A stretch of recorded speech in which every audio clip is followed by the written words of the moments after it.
पिछले 2 दिनों से अंडरवर्ल्ड डॉन दाऊद इब्राहिम चर्चा में है। ऐसा दावा किया जा रहा है कि दाऊद को किसी अनजान शख्स ने जहर दे दिया है, जिसके बाद उसकी हालत गंभीर है और उसे कराची के एक अस्पताल में भर्ती कराया गया।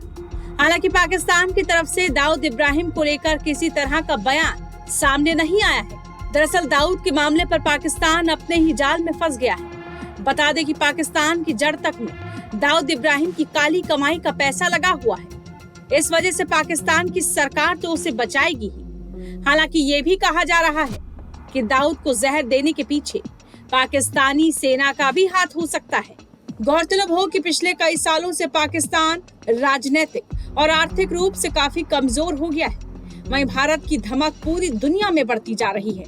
इस वजह से भी पाकिस्तानी सेना को ये डर सता रहा है कि भारतीय एजेंसियां अगर दाऊद तक पहुंच गई तो उसे दबोच लिया तो पाकिस्तान की पूरी दुनिया के सामने पोल खुलकर रह जाएगी। बता दें कि अंडरवर्ल्ड डॉन दाऊद इब्राहिम पिछले 30 साल से पाकिस्तान के कराची में अपने ठिकाने बनाए हुए हैं। दाऊद कराची से ही कई मुल्कों में फैले अपने काले कारोबार को संभालता है। बताया जाता है कि दाऊद का पाकिस्तान और दुबई समेत कई खाड़ी देशों में हजारों करोड़ की प्रॉपर्टी है।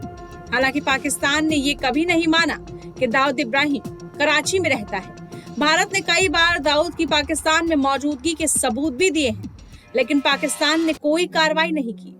दाऊद के खिलाफ पाकिस्तान की ओर से कार्रवाई नहीं किए जाने की वजह उसके काले मंसूबे भी हैं। दरअसल पाकिस्तान ने दाऊद के जरिए भारत को खोखला करने के कई प्लान बनाए थे। इनमें अवैध नशे और आतंकियों तक हथियार पहुंचाने के काले मंसूबे भी शामिल थे। भारत की आर्थिक राजधानी कही जाने वाली मुंबई से लेकर देश के दूसरे हिस्सों तक पाकिस्तान दाऊद के जरिए नशे की खेप पहुंचाने की कोशिश करता रहा है। यही नहीं, पाकिस्तान ने दाऊद इब्राहिम के गुर्गों के जरिए भारत में कई प्रभावशाली लोगों की हत्याएं भी कराई। पाकिस्तान ये चाहता था कि दाऊद की डी कंपनी का प्रभाव भारत में बढ़ता जाए। हालांकि भारतीय सुरक्षा एजेंसियों ने पाकिस्तान और दाऊद के काले मंसूबों को कभी पूरा नहीं होने दिया। दाऊद इब्राहिम के अधिकांश गुर्गों को भारत में मार गिराया गया या वो जेल की सलाखों के पीछे हैं।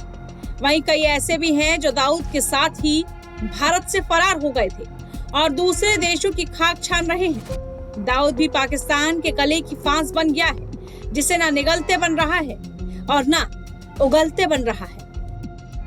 टाइम्स नाउ भारत डिजिटल की रिपोर्ट।